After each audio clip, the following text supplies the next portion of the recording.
Hello everybody, welcome back to hardreset.info channel. In today's video I'll show you how to change the language of your Bitwarden desktop app.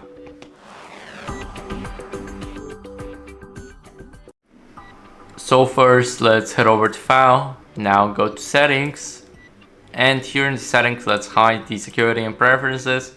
We need to focus on the app settings for all accounts. Here scroll down to the bottom and right here we will have the language. So as you guys can see, we can choose almost every language here, and that's basically what you guys can do. Now after you change the language, then the app restart is required, so don't forget about it.